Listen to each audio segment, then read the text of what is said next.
வேலூர் காட்பாடி அருகே வாகன சோதனையில் ஈடுபட்ட தலைமை காவலரை ஆபாசமாக திட்டி வாக்குவாதத்தில் ஈடுபட்ட திமுக நிர்வாகி மீது வழக்கு பதிவு செய்யப்பட்டுள்ளது. உள்ளூர்காரரையே சீண்டுவீர்களா என்று கூறி விதண்டாவாதம் பேசியதில் நடந்தது என்ன?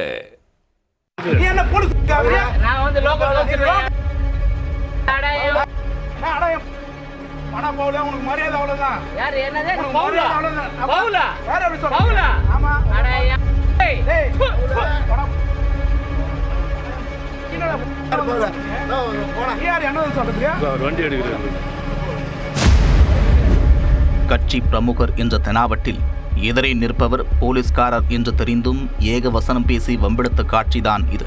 தனது ஊர்க்காரருக்காக குரல் கொடுத்தவருக்கு போலீஸ் ட்ரீட்மெண்ட் கொடுக்கப்படுமா? அடுத்த கட்ட நடவடிக்கை என்ன? வேலூர் மாவட்டம் காட்பாடி அருகே பொன்னை காவல் நிலைய போலீசார் வாகன சோதனையில் ஈடுபட்டிருந்தனர். அந்த வழியாக இருசக்கர வாகனத்தில் வந்த அதே பகுதியைச் சேர்ந்த பவுல் என்பவரை தடுத்து நிறுத்தி போலீசார் விசாரித்துள்ளனர். அவர் அப்போது மதுபோதையில் வாகனம் ஓட்டி வந்ததாக கூறப்படுகிறது. மேலும் வாகன சோதனையில் போலீசார் சிலரை பிடித்து வைத்திருந்தனர்.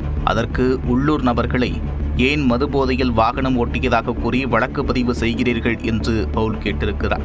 அத்துடன் தனக்கு முன்னால் வந்த நபரை நீங்கள் போங்க என்று சொல்லி அங்கிருந்து அனுப்பி வைத்துள்ளார். அப்போது தலைமை காவலர் பாஸ்கரன், போலீஸ்காரர்கள் வேலை செய்வதை ஏன் நீங்கள் தடுக்கிறீர்கள் என்று கேட்டிருக்கிறார். அதற்கு தன்னிடமே கேள்வி கேட்பீர்களா என்ற துணியில் பவுல் போலீசாரிடம் எகிரியுள்ளார். பின்னர் மதுபோதையில் வாகனம் ஓட்டியதாக அபராதம் விதிக்க முயன்றபோது தலைமை காவலருக்கும் பவுலுக்கும் இடையே வாக்குவாதம் ஏற்பட்டுள்ளது. வாக்குவாதம் முற்றியதும் ஆவேசமடைந்த பவுல் தலைமை காவலரை உரிமையில் பேசியிருக்கிறார். இதனால் இருவரும் காது கூசும் அளவிற்கு மாறி மாறி ஆபாச வார்த்தைகளை அள்ளித்தளித்துள்ளனர். இது தொடர்பான வீடியோ வெளியாகி சர்ச்சையை ஏற்படுத்தியது. அதன் அடிப்படையில் தலைமை காவலர் பாஸ்கரன் பொன்னை காவல் நிலையத்தில் புகார் அளித்திருந்தார். புகாரின் பேரில் போலீசாரிடம் அடாவடியாக நடந்து கொண்ட பவுல் மீது வழக்கு பதிவு செய்யப்பட்டுள்ளது.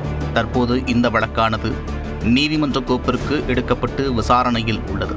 விசாரணையில் பவுல் என்ற ஜெய்சங்கர் காட்பாடி திமுக வடக்கு ஒன்றிய இளைஞரணி அமைப்பாளர் பொறுப்பில் இருப்பது தெரியவந்துள்ளது.